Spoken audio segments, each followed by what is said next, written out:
Alors, voyons quelques écritures. Ecclésiaste chapitre 2, verset 26. Et je voudrais partager le message, transfert de richesse. Dieu est en train de transférer la richesse à l'église. D'accord? Le transfert. Le réveil financier. Que quelqu'un dise le réveil financier. Nous avons combien de réveils? Numéro 1. Premièrement, le réveil de la parole. Deuxièmement, le réveil de la prière. Ensuite, nous avons le réveil du ministère. Ensuite, le réveil d'adoration. Après, nous avons le réveil financier. Alors, on voit dans les Écritures depuis la Bible, et j'aime cela. Lisons cela ensemble. 1, 2, 3, lisons. Car il donne à l'homme qui lui est agréable la sagesse, la science et la joie.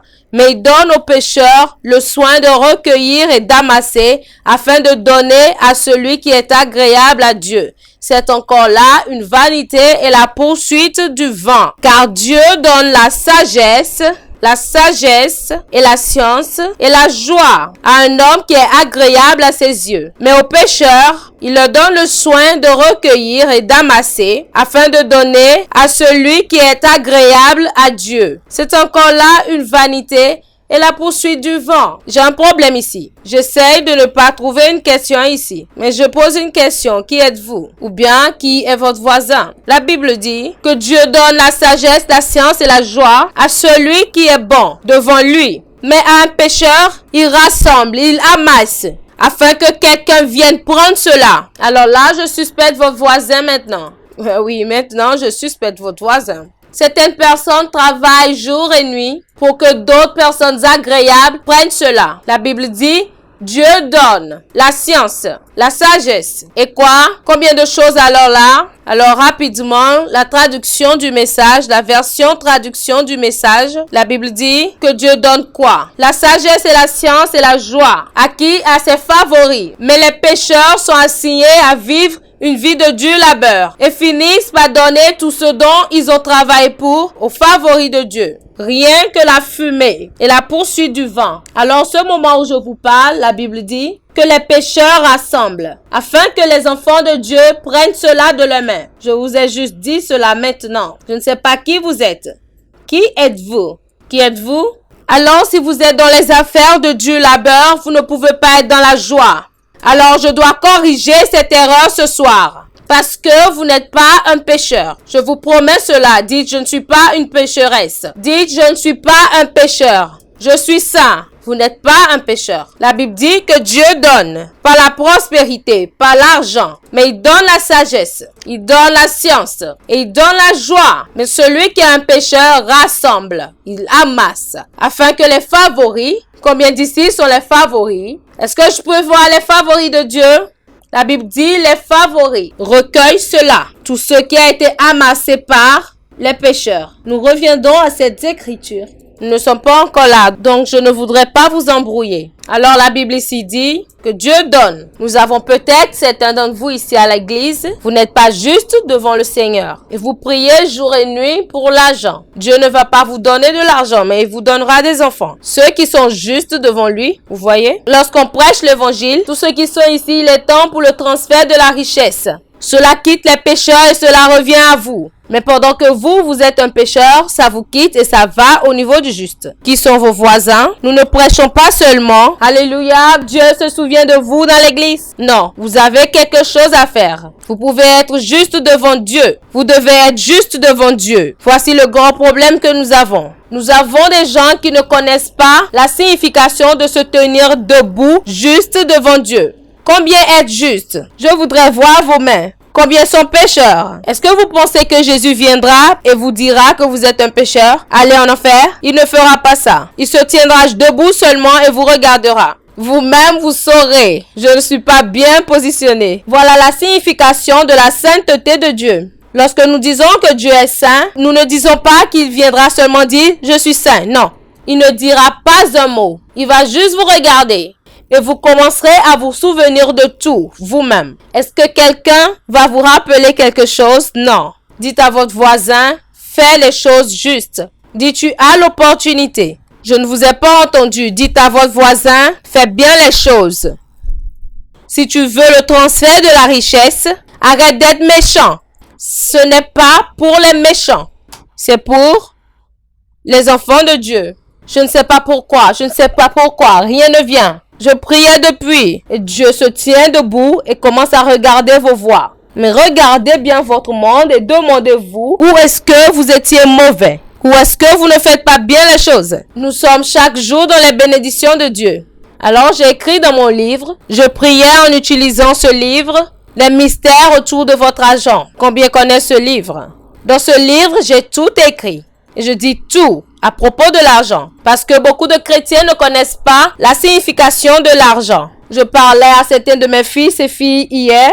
Et je leur dis, vous savez, les gens ne savent pas ce qu'est l'argent. Voilà un plus grand problème que nous avons. C'est que les gens méchants là-dehors, ils connaissent l'argent. Et vous ne connaissez rien à propos de l'argent. Le fait que vous ayez été à l'école et que vous avez étudié la comptabilité, ou bien vous avez fait le doctorat en management ou dans les finances, cela ne veut pas dire que vous connaissez l'argent. Pour gérer quelque chose, vous pourrez gérer votre club de football. Il suffit juste de savoir comment jouer. Voilà le problème que nous avons. Vous ne connaissez pas ce que c'est que l'argent. Savez-vous ce qu'est l'argent? C'est ce qu'ils vous ont dit, que l'argent est un moyen d'échange. Mais c'est pas ça.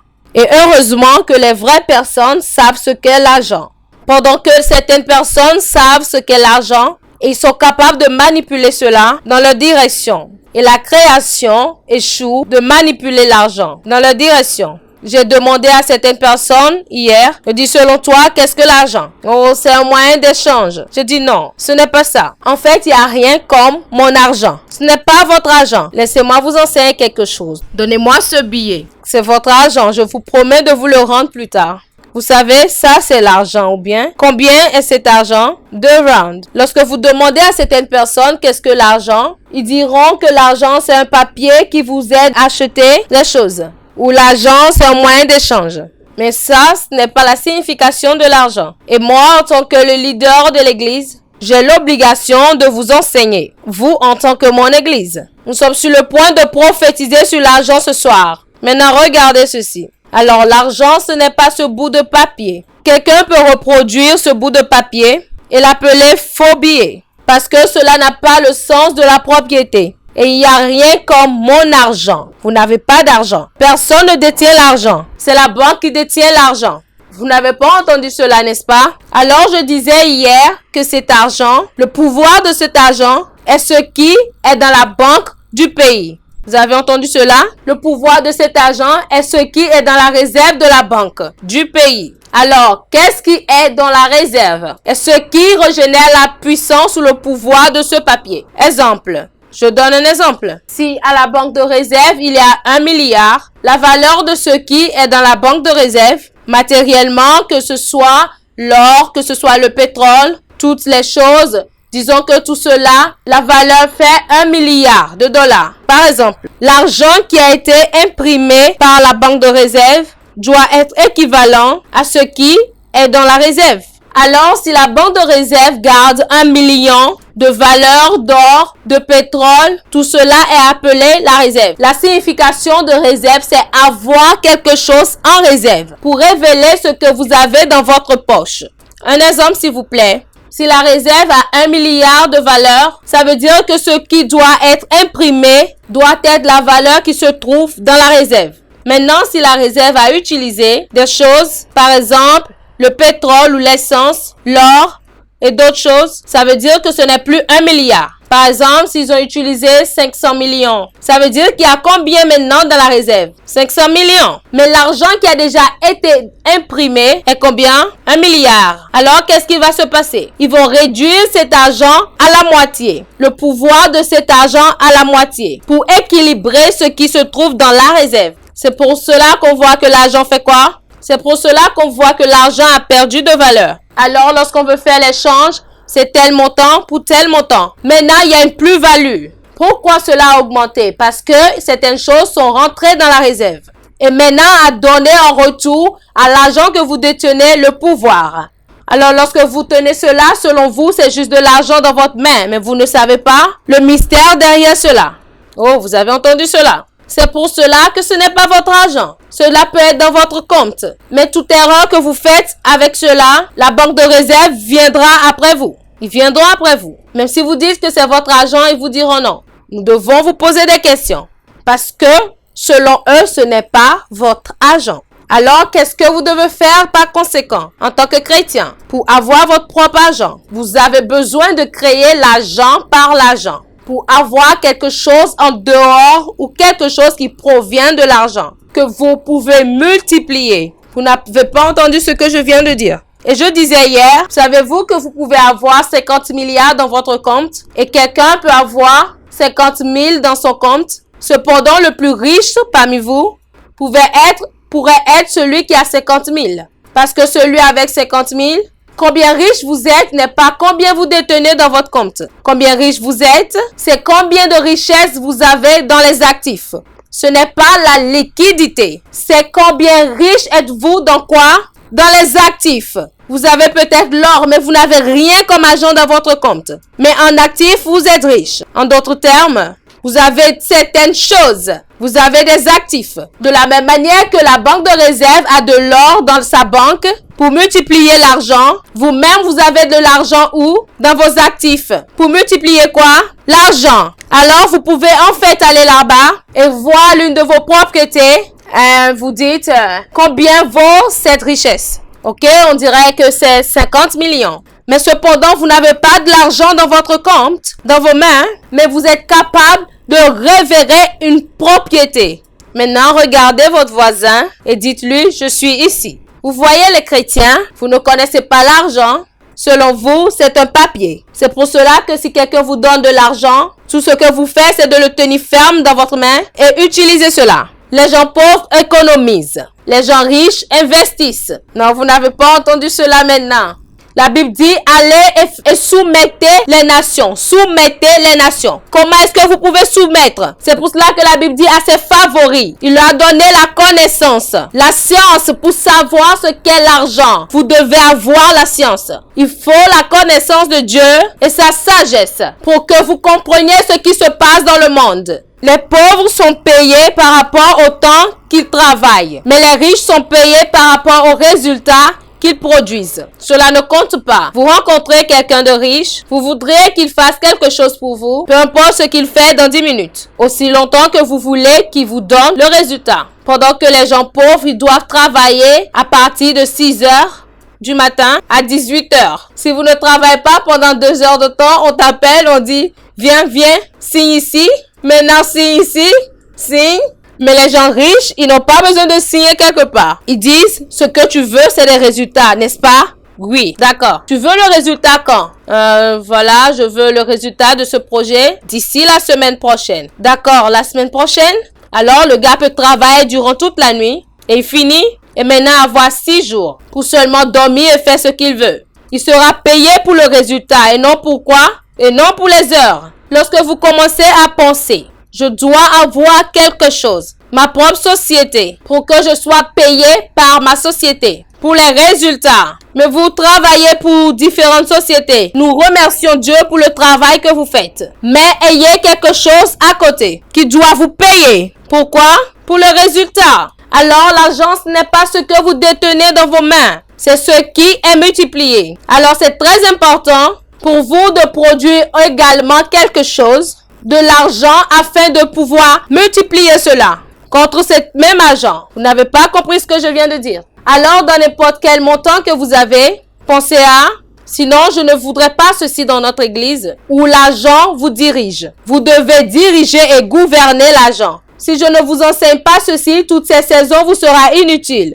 Toute cette saison pendant laquelle Dieu donne l'argent à l'église. Cela sera inutile. Parce que je relâcherai seulement les prières. Vous allez recevoir de l'argent, mais vous ne connaîtrez pas comment utiliser cela. Et vous direz que vous ne savez pas ce qui vous est arrivé. J'ai eu l'argent, cela a disparu d'entre mes mains. Je ne peux même pas faire le point de ce que j'ai fait avec l'argent. Alléluia. De quoi parles-tu? Certains d'entre nous, 10 000. Peut changer notre histoire. Je vous dis la vérité. Certains d'entre nous, 20 000 peut changer toute l'histoire. Mais le problème, c'est que vous ne savez pas ce qu'est l'argent. Alors, vous tenez cela entre vos mains et tout ce à quoi vous pensez, de la manière dont ils vous ont trompé. Alors, la seule chose à laquelle vous pensez, lorsque c'est entre vos mains, je dois changer cela. Je dois faire un paiement, je dois acheter quelque chose, je dois faire ceci, je dois faire cela. Attendez. Détendez-vous. Vous devez être juste parce que Dieu dit qu'il donne la sagesse et la science à qui? Alors ce que Dieu est en train de vous donner maintenant, c'est quoi? C'est la sagesse, c'est quoi? Je vous le dis. Ce que Dieu est en train de vous donner actuellement, c'est la sagesse et la connaissance. Oh, je reçois l'argent. Papa, je veux une percée financière. D'accord? Dieu t'a donné. Avant que nous ne sachions, là où vous vous trouvez, vous pensez qu'il faut nécessairement 1 million qui doit venir d'abord pour que vous soyez riche. Vous n'avez pas besoin de cela. Tout ce dont vous avez besoin, c'est la connaissance sur l'argent. La connaissance. La connaissance sur l'argent. Dites à votre voisin la connaissance sur l'argent. Dites cela encore, la connaissance sur l'argent. C'est pour cela qu'on dit je vais me faire de l'argent. Parce que l'argent peut être fait. Sinon, tous les jours, vous serez en train de prier à l'église, croyant en Dieu pour la percée financière. Et il n'y aura pas de percée parce que, vous voyez, vous devez travailler à cela. C'est pour ça que Jésus a donné une parabole de 2 personnes. L'une qui a pris l'argent, qui a caché cela. Il a économisé. Et l'autre a pris l'argent et l'a investi. Et Jésus a dit, celui qui a économisé, le maître lui arrachera cela et donnera à celui qui investit. Je disais quelque chose à certaines personnes le samedi, je crois. Je disais, vous voyez, nous avons tellement de personnes scolarisées à l'église. Et pour l'éducation, certaines personnes disent que c'est la fin de la folie. Mais croyez-moi, nous avons tellement d'idiots instruits.